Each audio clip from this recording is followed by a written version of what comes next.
Hello, everyone, and welcome to the Accelerate webinar series hosted by the University of Denver's Daniels College of Business Executive Education Department. I'm Camila Angelim, Assistant Director of Business Development, and I'll be your host today. The Accelerate webinar series is designed to help you accelerate your capacity to deliver results for your organization. Well, I couldn't be more excited about what we have planned for today. In this webinar, we will be experimenting with a different format.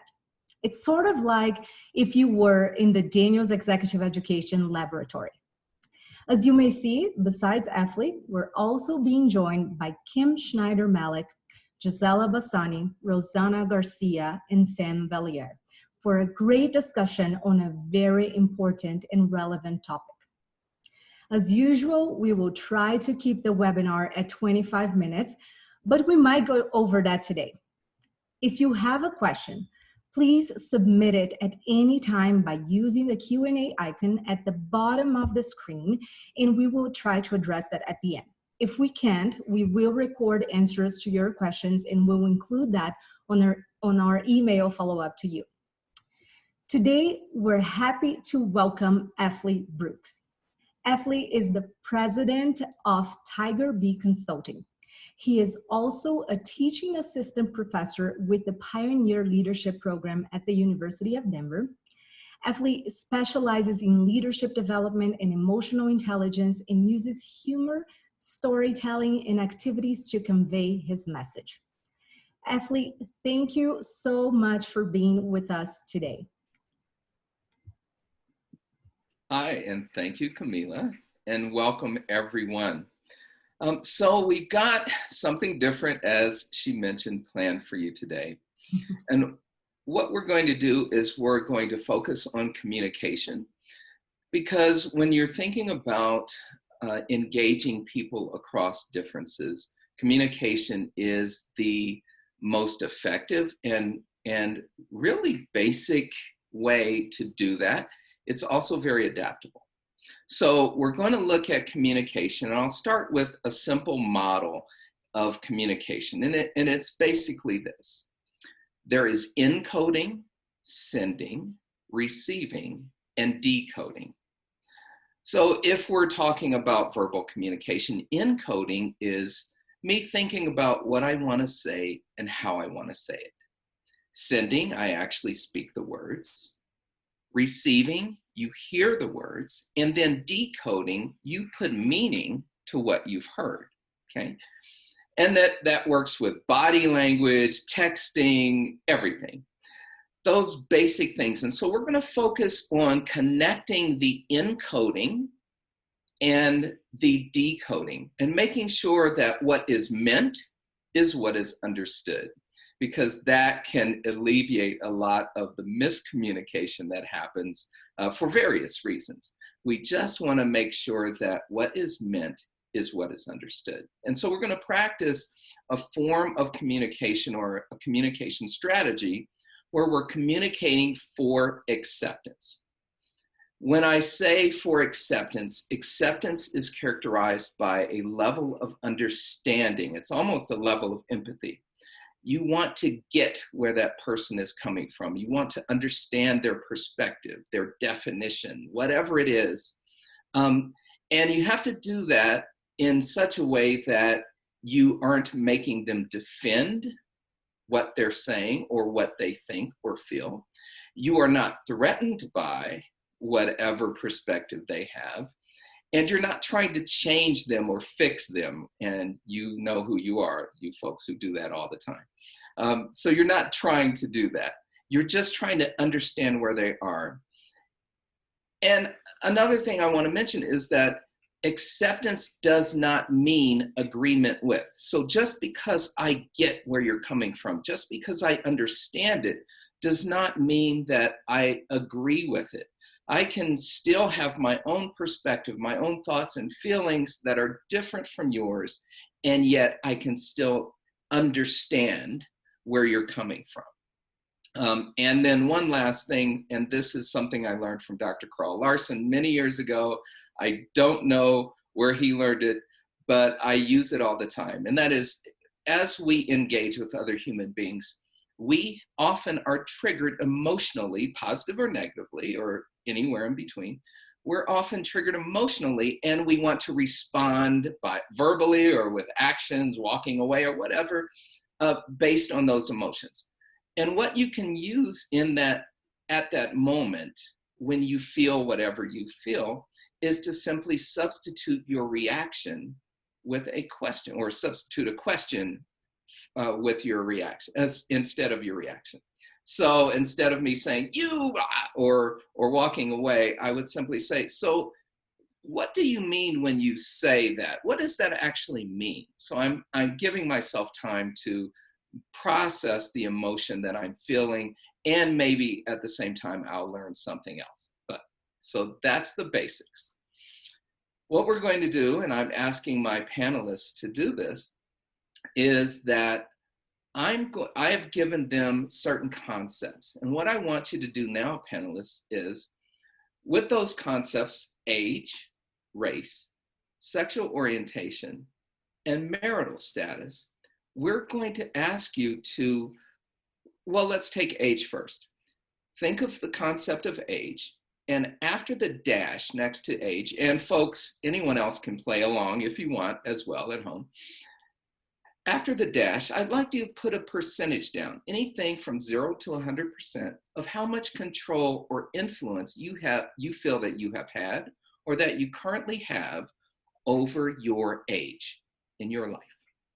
Okay, so go ahead and do that now. 0 to 100%.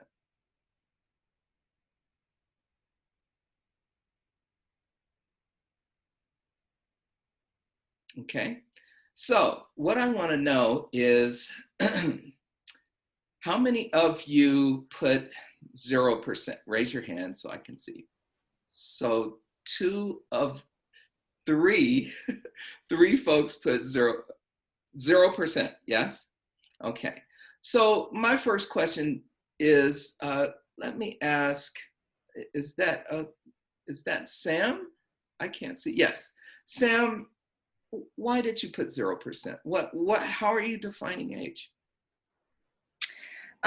So defining age as just kind of the time on earth that we have, and my time here is, I feel, out of my control for how long and how old I am. Okay, so it's basically, if I'm getting this right, you were born a specific date and time. It is now a specific date and time. Do the math. I've been alive. That's how age works. Is that how you define it? Yes. The chronological time that you've been alive on it up Yes. to this point. Okay. And so everyone didn't put 0, however. So Kim or Rosanna, how are you defining age? All right, I'll go. I define, there is a definitive number that defines how long I have been on Earth. But for me, age is experiential. And so I find myself not attached to the number, but attached to the flow that's going on in my life. And therefore it feels like I do have some control over the word age, not over the number. Over the word age. What was the percentage you put down, by the way? 70. 70, okay. So that control, when you say, what is it that you have, it's how you live, or, yeah, help me understand. It's, the control is, you know, how I define my relationship with time, not by the number of time, but by the quantity, and how I choose to place myself and my energy in service of the day. Okay. So for me, it's the, and maybe because my grandmother, with whom I was very close, lived to 94, and, you know, never lived an age, but lived a day. I see. Does that make sense? So it's how you live. Absolutely. Yeah. Thank you. And Rosanna, what was the percentage you put, and then how do you define age? Sure. I had 30%. So I basically, when I look at age, or how age defines me. It's how other people see me. And so I have always been told that I look younger than I actually am. And so I dye my hair. That's a way for me to control how other people look at how old I am. Okay. I am one of those, I'm the crazy aunt that will, get up and dance in the middle of the street. And so, that defines me as being immature, which the kids love. So age is partly mental for me, and then partly what other people perceive me as. And I have some control over that. Awesome. Awesome. Let me ask you as well, folks, did you consider age, because the age can be thought of it in many different ways. And I've had folks who looked at age as, well, it does not stop upon death. We still celebrate the age of my father or whomever. And then, did you consider longevity? So I'm pretty sure along the way, I'm positive, I made some choices that allowed me to get this far, as well as, thinking beyond now. I know that if I started smoking methamphetamine every day, it probably would influence my chances of living a very long life. I don't know. Or, so some people think beyond now. Some people think just birth till now when they're thinking control or influence. And they're all legitimate ways to consider age. So that's what I want you to focus on, your perspective of these concepts. So for race, sexual orientation, and marital status, go ahead and put the percentages down that of how much control or influence that you feel that you have had or that you currently have over your age. Over those other concepts.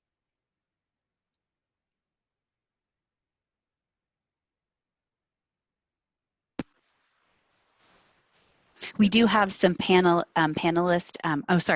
participation as well coming in via chat and hand raising. So that's great to see. Thanks for participating.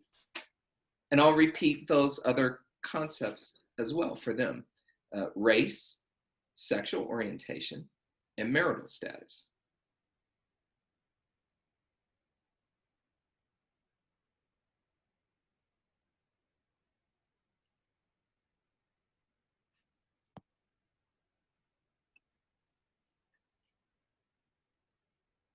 Okay.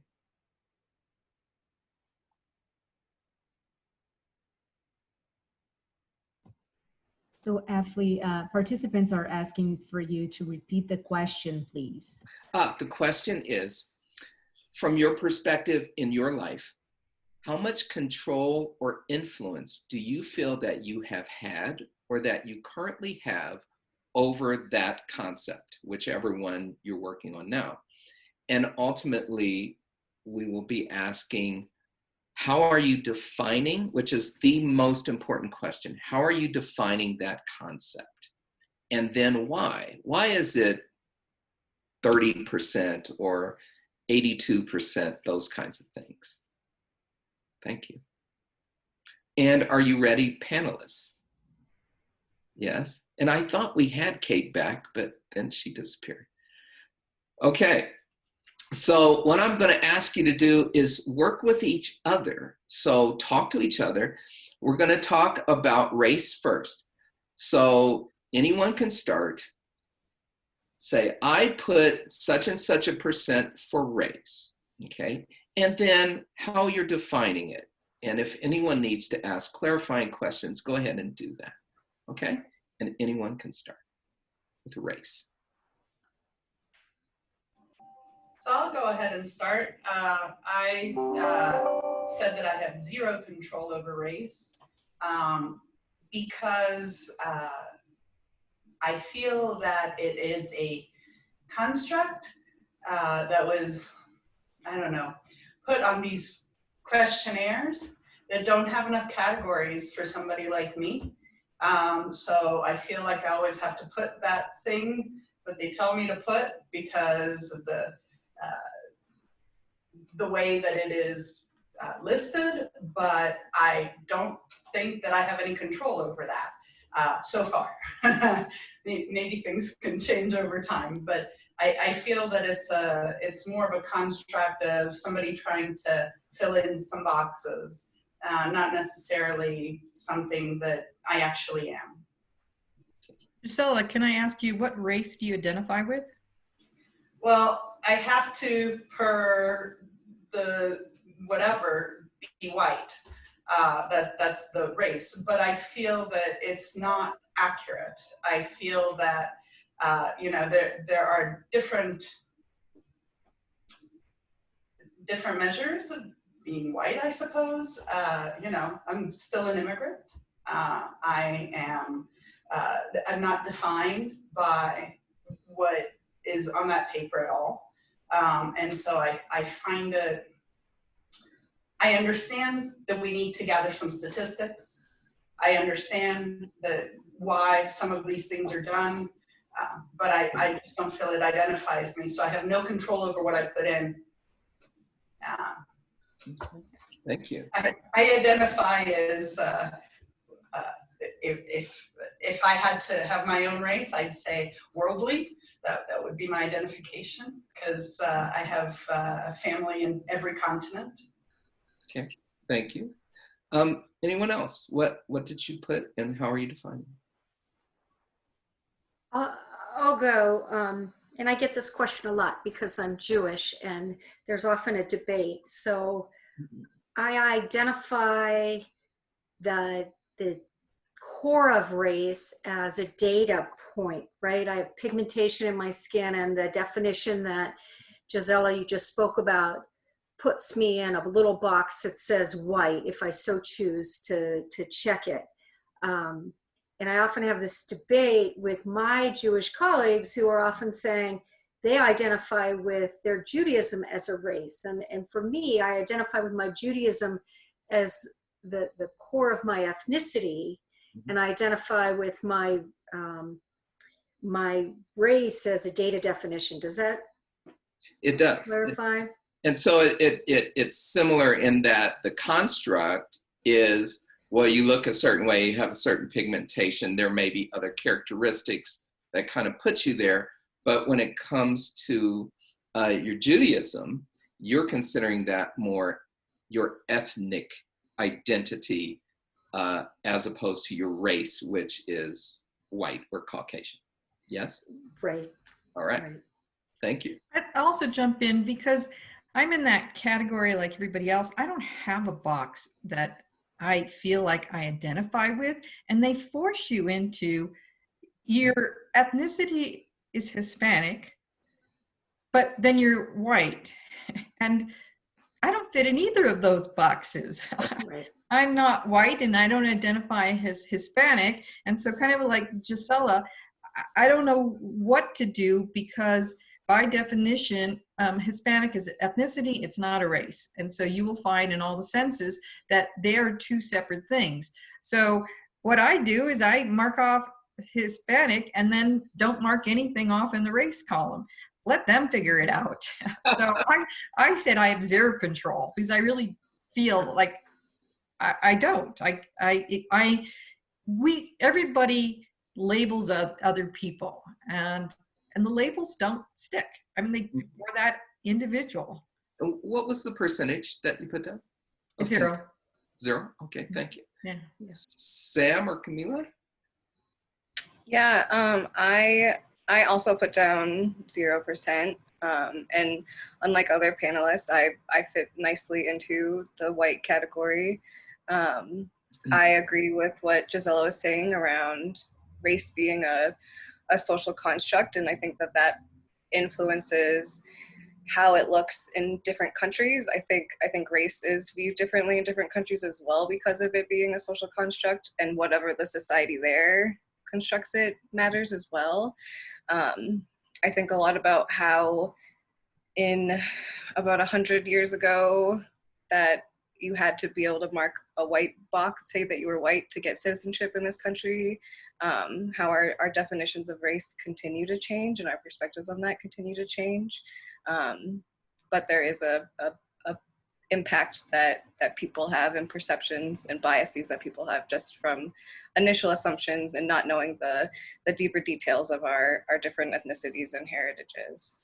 That is interesting how it has changed because, you know, there was no Hispanic or Latino race not too long ago. If you were from South America or what we would consider a Latin American country, or a Latin country, sorry, then you were white, regardless of your pigmentation, you were white. And of course, back when there was the economic power of enslaved people here in the United States, the rule was the child takes the race of the father unless the mother's Black. That was the rule. Obviously, because of the rape of enslaved women, and you would not want your property to be able to identify as white because they could not be property anymore, that child. So it had to take the race of the mother, who was an enslaved woman, and therefore your property still, not a mixed child. Which brings up another thing. What about folks who are mixed, right? Mixed race. So you could be white passing and look white and have the pigmentation of whiteness, but you could absolutely have the DNA genetic mix of other races as well. So that brings some other things. Okay, but we got to move on because we're so out of time, people. Just really quickly, let's talk about, you choose sexual orientation or marital status. Which would you like? Panelists? Sexual orientation. Excellent. Okay. What did you put for that, Rosanna? 0. Why? How are you defining sexual orientation? To me, it's natural nature, and it's just the way I was born. And I feel like I have 0 choice over who I have a physical attraction to. So I'm hearing that your definition centers on who you're attracted to, who you desire, and what. Yes. Okay. Thank you. And the physical part of it too. And so, of course, for me, I identify as female, and I was born female, and so I just feel that I didn't have a choice on what gender I was, but then also I don't feel like I have a sense of who I'm attracted to. It's just part of nature. Okay. Anyone else? I am 100% with Rosanna. I completely agree with her. Same definition? Yep, but both, all of it. The definition, what I have control over, all of it. Okay. I am also a cisgender female, so, but just the way I was born. Camila? Yes, tough question. If you ask me gender, 0% control of my gender. Of sexual orientation, this is a very hard question. Maybe I would have some control over it. Personally, I don't feel like I do. I also identify as a woman, but I accept that there is another view for that. Now, is yours based on desire or behavior? So I desire as in Rosanna's perspective, and that this is who I'm attracted to and I just can't help that, right? versus behavior. So for instance, I had a gentleman who said, you know, I could behave in any, like I could literally have sex with people I'm not attracted to who are of whatever sex or gender, but I still can't shake this desire I have for women. So I can't, right? So I can't change that. So yeah, what is yours? Great point. If I'm thinking about behavior, then 100% I have control over my sexual orientation. If I am thinking about my true desire, then 0% can't control my own desire. Does that make sense? Yes. Oh, I totally get it. Yes. Okay. Sam or Kim? I said about 20%. I completely agree. I don't think one sexual orientation is a choice. I think that is part of us. I do think that there's such deep levels and complexities to the spectrum of sexual orientation that having additional knowledge can provide insights into our own sexual orientation that we might not have previously had. Learning different things about difference between physical and romantic attraction and kind of the spectrum there has influenced how I view myself as well. Yeah. Wow. And what was your percentage was what, 20%? 20%. Kim, how about you?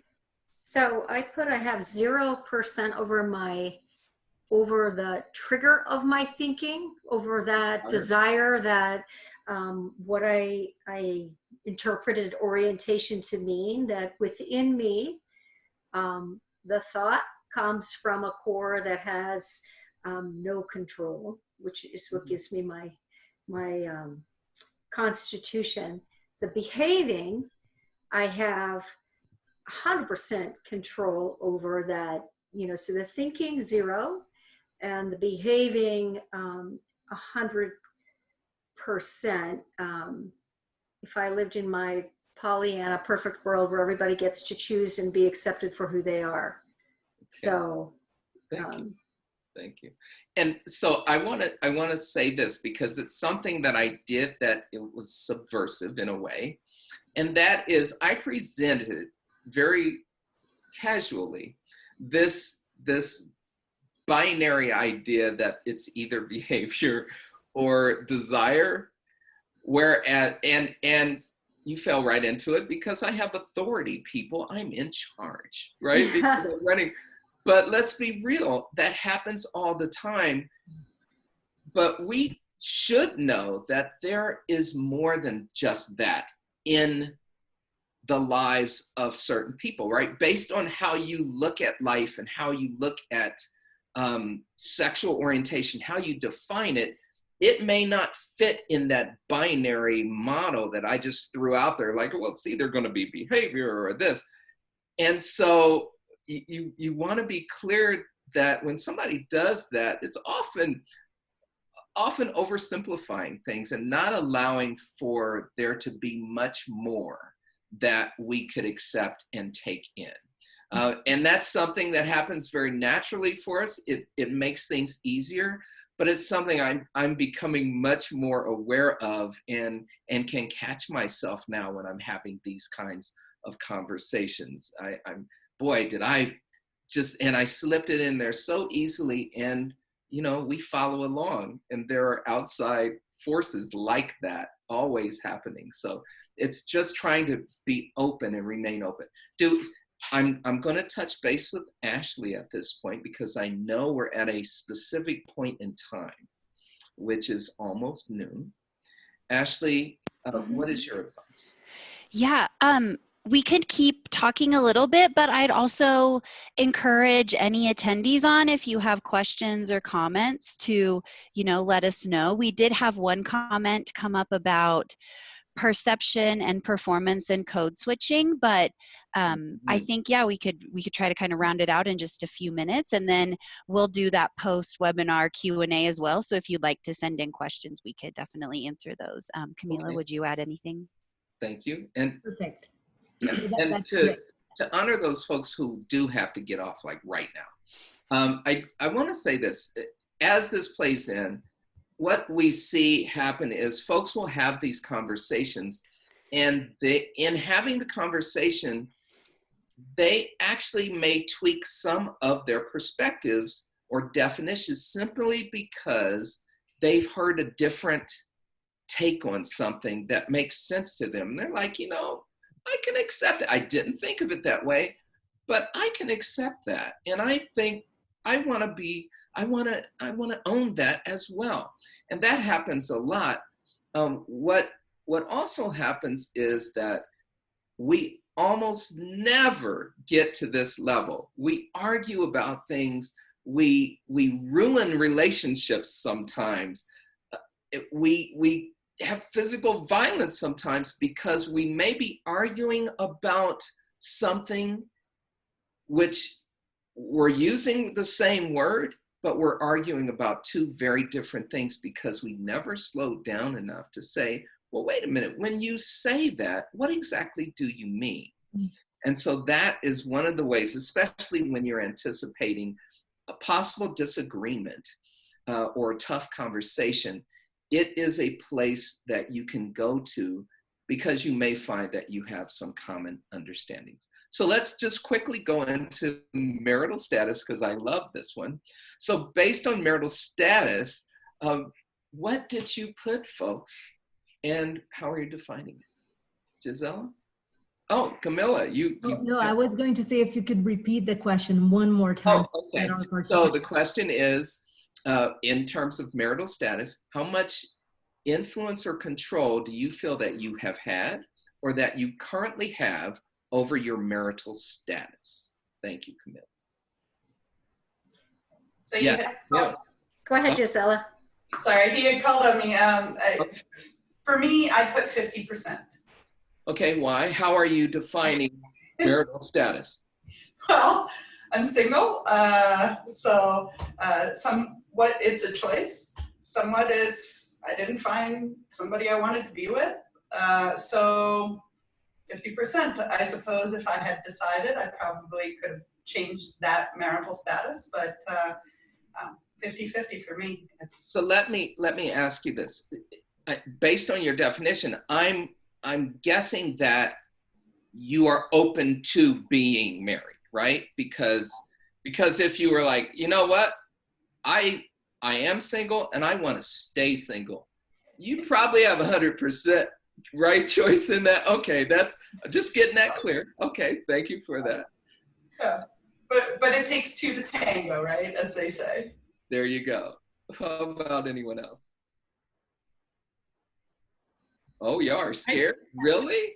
I think you framed it nicely, Effley, from my point of view. So I actually had 100%, but I'm married and oh my gosh, I don't know, it's like 33 years now. It's been a very, very long time with the same person. And I'm one of those people that I wake up every morning and I'm happy to be around my spouse and we just get along. And so, you know, it's like, it's just, that's where my place in life is. But I want that place. Okay. Now I'm going to ask you, Rosanna, is this person chained up in the basement right now? I mean, because He's making my lunch. Because if this person wanted out, I mean, are you saying they couldn't get it? I'm just asking. No, I get that. No, he can't get out. No, I get that because the first time I did that, there was a gentleman who said that exact same thing. Well, similar. And I asked him the same. I was like, well, is your wife chained up in the basement right now? She can't. He said, no. And it's very similar to yours. He said, I feel that every day I get up, I have a choice to be the best man and husband I could possibly be. And I think that makes all the difference. Who's going to argue with that, right? I mean, okay. And then when you think about marital status and you think even broader than ourselves, because we start with self and then we go out and start thinking about others. There was a time where if you wanted to marry someone of the same sex here in America, you could not do it if your definition of marriage was a legal and love connection with a person, a commitment. But being the same sex, you would not have as much control if that were your definition because it was illegal, right? As well as do we think about longevity? So does your marital status change when you, God forbid, lose your spouse, right? They die. Does it change? Do you consider, and so many people do, they consider themselves still married. Some people consider, now I am a widower, whatever, those kinds of things. And so it just broadens our thought and makes us think, okay, so my assumption of these basic concepts, although I use them all the time, I assume other people have the same definitions. And we do that all the time, which leads to a lot of miscommunication and a lot of arguing and negative stuff. And the idea is just to slow down enough and really try and understand where that person is coming from. Honor that to, within reason, right? There are some things that are just going to be so against your fundamental beliefs or values that you may find that unreasonable to accept, right? Whatever it happens to be, that can happen. But for the most part, you want to acknowledge and honor where a person is coming from and allow some space for that, as well as help them understand where you're coming from and then move forward there. And that is the most basic strategy that you can use to begin bridging those gaps that exist between differences, whether it's an age, a religious, a race, a national difference, whatever it is. And it's just something that you can practice anytime with anybody. And the more you practice, the better you'll get at it.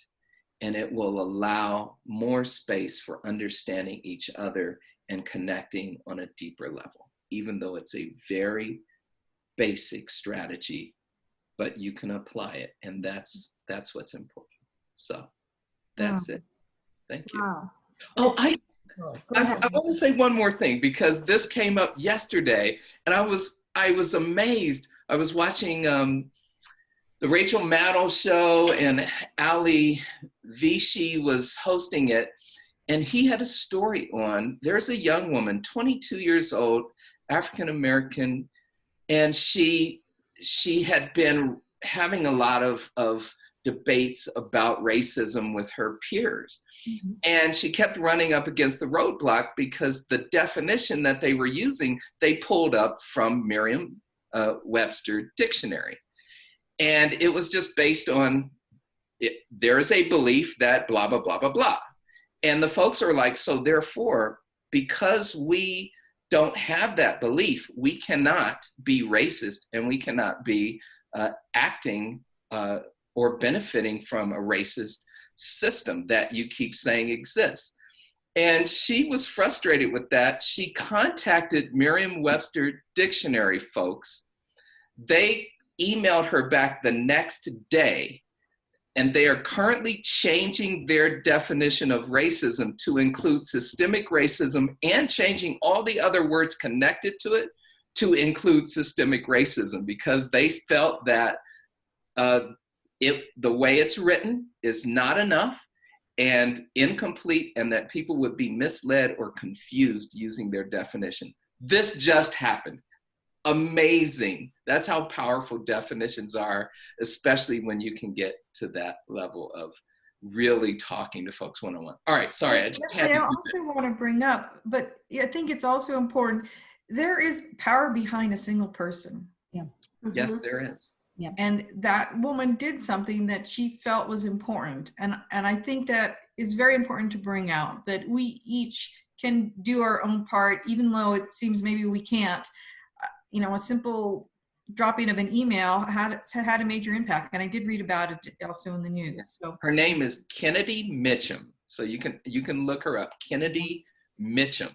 Okay. Amazing. So I'm sorry, Camila. Thank you, Rosanna.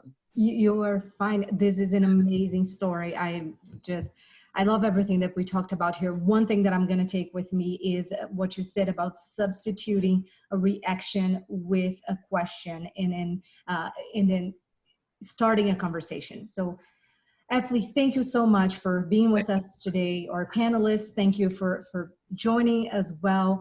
And Effley, I appreciate you bringing so much insight into our lives this morning. For everyone that attended our webinar, if you like this webinar, please join us next week, Thursday, June 18th, where Joshua Ross will be with us to talk about demystifying blockchain, cryptocurrency, and Bitcoin. And then on Thursday, June 25th, we will host Alvin McBorrow on the new decentralized workforce. We will be following up with an email with more information on ExecEd and key resources from this webinar. Once again, thank you for joining us today. We hope you gained new insight that will accelerate your impact in your community, your organization, and the world. From the University of Denver Daniels College of Business Executive Education Department, we look forward to seeing you again on the Accelerate webinar series. Thank you so much, everyone. We'll see you soon. Thank you. Folks.